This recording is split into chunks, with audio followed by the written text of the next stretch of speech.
Tuturuan ko kayo paano mag-descale sa double group head na machine natin na 3201.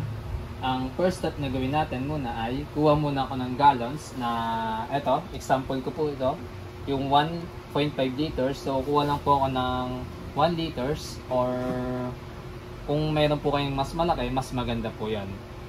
Ang gawin ko po, kuha lang po ako dito ng 2 scoop po para sa kanya. Lagay ko po dito. Tapos gawin po natin, i-mix po natin siya. So example po natin. Yan. 1 scoop. Yan. 2 scoop po. Tapos after that po, kailangan po natin siyang i-mix. I-mix ko po siya. Kapag tapos na po natin i-mix, so open ko na po yung machine. Yan. Open ko po yung machine. Yan. Tapos yung nakaset po sa kanya, kailangan po muna natin ma-reach. Tapos kapag na-reach na po natin yung naka-decide temperature sa kanya, saka po natin siya paandarin. So, first step po natin, kapag na-paandar na po natin siya, gamit lang po tayo manual. Manual din po sa kabila.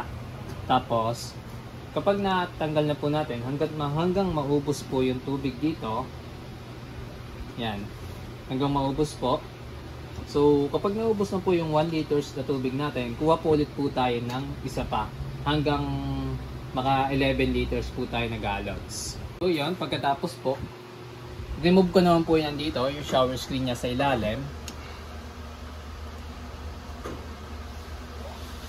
Yan, remove ko po yan.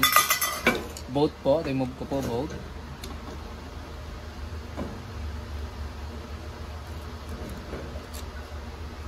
Tapos ganun din po dito sa nozzle.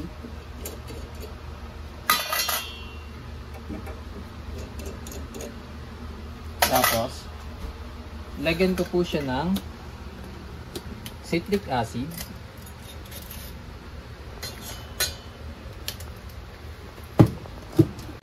Tapos dito po sa hot water. So yan.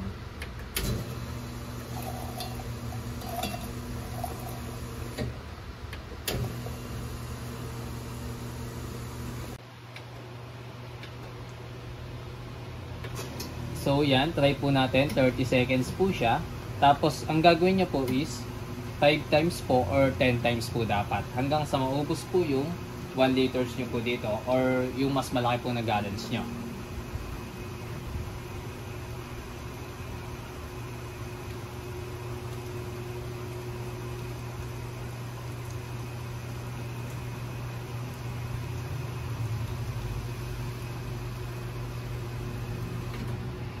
Tapos sa steam naman po, gagawin po natin is tuloy-tuloy lang po yung sa steam natin at same din po dito sa kabilang group.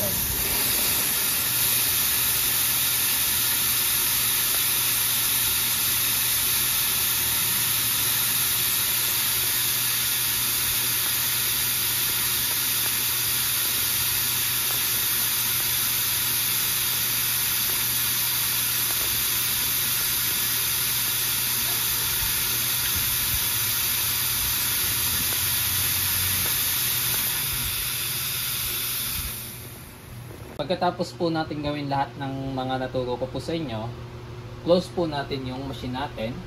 Tapos maghintay po tayo ng 5 hours to 6 hours. Tapos wag po natin kalimutan, remove po natin yung pressure po natin sa inyo.